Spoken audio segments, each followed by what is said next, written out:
Assalamualaikum warahmatullahi wabarakatuh. Kita bertemu lagi di pertemuan 13 dalam mata kuliah Hukum Perlindungan Konsumen. Dalam materi kali ini kita akan bahas mengenai pembinaan, pengawasan, serta lembaga dan juga badan-badan yang terkait dengan perlindungan konsumen di Indonesia. Oke, dalam pertemuan kali ini kita akan bahas dulu mengenai bagaimana aspek dari pembinaan, kemudian pengawasan pelaksanaan perlindungan konsumen, serta lembaga atau badan apa saja yang berwenang di dalam hal pelaksanaan terhadap hak-hak konsumen di Indonesia. Kita pertama bahas dulu terkait dengan pembinaan dalam aspek perlindungan konsumen.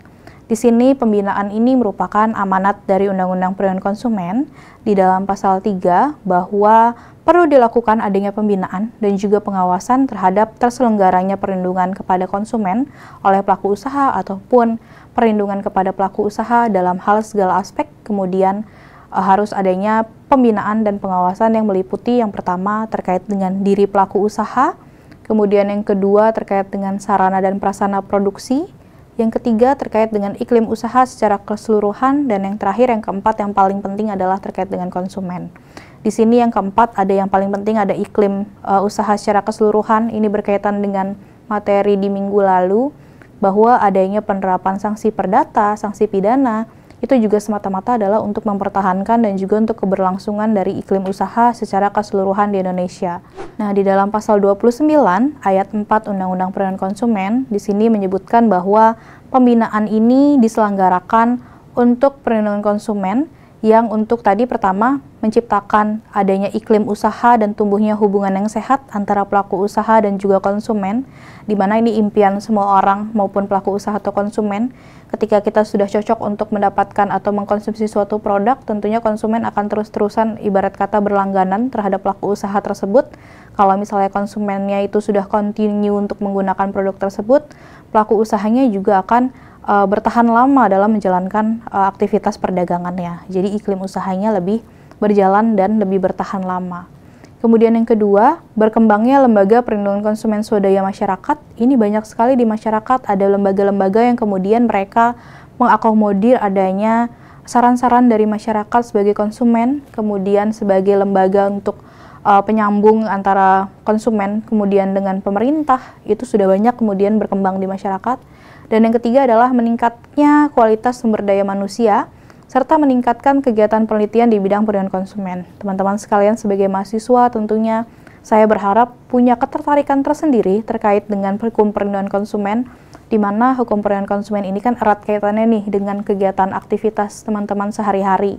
Jadi kasus-kasusnya ataupun segala permasalahannya itu lebih mudah kalian dapatkan, dan juga nanti bahan-bahan penelitiannya akan lebih komprehensif dan juga untuk menimbulkan suatu rekomendasi terhadap regulator terkait dengan penegakan hukum ataupun pemberian hak terhadap konsumen itu sendiri. Nah, tanggung jawab atas pembinaan penyelenggaraan perlindungan konsumen secara keseluruhan itu berada sebenarnya di tangan pemerintah.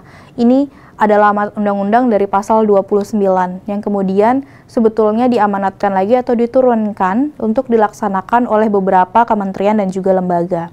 Yang pertama ada Kementerian Perindustrian. Sebetulnya Kementerian Perindustrian dan Perdagangan ini dulunya ketika undang-undang ini diundangkan ini merupakan satu kementerian. Dulu namanya Kementerian Perindustrian dan Perdagangan, tapi kemudian saat ini sudah menjadi kementerian yang berbeda, menjadi Kementerian Perindustrian sendiri, kemudian turun lagi ke Kementerian Perdagangan. Selanjutnya yang berwenang juga adalah Kementerian Kesehatan. Ini erat kaitannya dengan materi kita sebelumnya terkait dengan aspek kesehatan. Kemudian yang keempat mengenai Kementerian Lingkungan Hidup, bahwa untuk keberlangsungan usaha tentunya dalam menjalankan kegiatan-kegiatan produksi ini harus memperhatikan adanya unsur-unsur lingkungan. Bagaimana kemudian lingkungan itu tidak tercemar, kemudian bagaimana kemudian lingkungan sekitar itu tidak memiliki dampak-dampak yang negatif.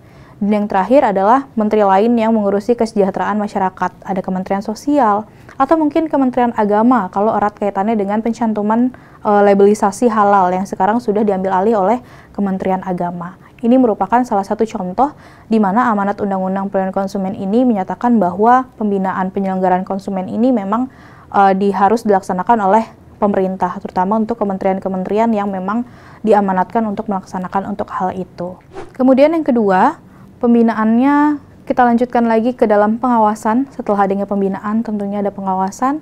Di sini menurut pasal 30 itu adanya pengawasan harus dilaksanakan oleh pemerintah. Yang pertama sudah pasti kementerian-kementerian yang tadi juga masuk ke dalam pengawasan. Masing-masing kementerian tadi punya penyidik PPNS yang kemudian mereka bisa untuk melakukan penarikan ataupun hal-hal lain yang bersifatnya administratif kalau memang ditemukan pelaku usaha melanggar dari hak konsumen. Kemudian masyarakat, di sini peran masyarakat untuk melakukan pengawasan adalah untuk melakukan pengaduan ataupun laporan-laporan terkait hal-hal yang memang diduga untuk merugikan masyarakat. Kemudian yang terakhir ada Lembaga Perlindungan Konsumen Swadaya Masyarakat. Ini contohnya yang paling tenar di Indonesia adalah Yayasan Lembaga Konsumen Indonesia atau YLKI. Ini lembaga yang paling aktif untuk menyuarakan suara-suara konsumen, kemudian melakukan kajian-kajian, serta penelitian-penelitian untuk memberikan rekomendasi kepada para regulator terkait dengan peraturan perundang-undangan yang terkait. Kemudian sebagai amanat undang-undang, kalau lembaga swadaya masyarakat tadi kan memang tersirat nih, boleh lembaga apapun dibentuk sebagai bentuk pemberian hak konsumen ataupun perlindungan kepada konsumen. Tapi BPKN ini adalah amanat dari UU-PK yang jelas-jelas tertulis di dalam undang-undang itu, terutama di pasal 33 dan pasal 34, bahwa kemudian fungsi dan tugas BPKN di dalam perlindungan konsumen itu ada beberapa hal yang diantaranya adalah memberikan saran serta rekomendasi kepada pemerintah tentang perlindungan konsumen, kemudian melakukan penelitian, pengkajian undang-undang yang berlaku di bidang perlindungan konsumen, kemudian melakukan penelitian terhadap barang atau jasa yang menyangkut keselamatan konsumen, yang keempat mendorong berkembangnya lembaga perlindungan konsumen swadaya masyarakat, kemudian yang kelima, menyebarluaskan informasi melalui media mengenai perlindungan konsumen dan memasyarakatkan sikap keberpihakan kepada konsumen. Yang keenam, menerima pengaduan yang menyangkut kebutuhan konsumen.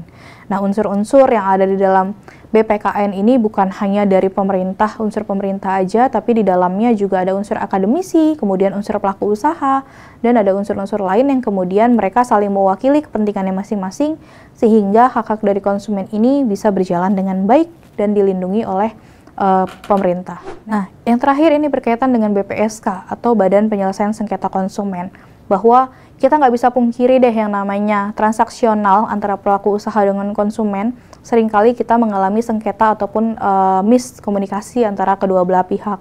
Di sini kemudian undang-undang mengamanatkan adanya suatu lembaga non-peradilan yang khusus untuk menyelesaikan sengketa-sengketa di bidang konsumen. Di sini namanya adalah Badan Penyelesaian Sengketa Konsumen.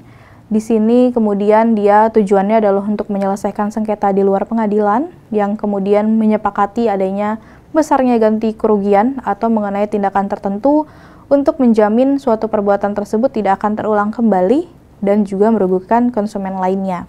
Jadi sebelum masuk ke tahap-tahap lain-lainnya, BPSK ini punya kewenangan untuk menyelesaikan sengketa di bidang konsumen. Tapi ada beberapa kelemahan yang kemudian timbul ketika sengketa konsumen ini diselesaikan melalui lembaga ataupun Badan Penyelesaian Sengketa Konsumen ini. Bahwa putusan BPSK ini tidak serta-merta bisa mengikat ataupun bisa dijatuhi ataupun adanya eksekutorial, tetapi harus didaftarkan terlebih dahulu kepada Pengadilan Negeri Jakarta Pusat sebagai untuk memperoleh kekuatan hukum yang tetap. Baik, sekian untuk materi hari ini terkait dengan pembinaan, pengawasan, serta lembaga ataupun badan-badan yang terkait dengan perlindungan konsumen. Semoga nanti teman-temannya bisa lebih banyak mengelaborasi terkait lembaga swadaya konsumen. Nanti kita banyak belajar juga terkait dengan putusan-putusan yang dikeluarkan oleh BPSK sebelum disahkan atau memperoleh kekuatan hukum tetap. Terima kasih. Wassalamualaikum warahmatullahi wabarakatuh.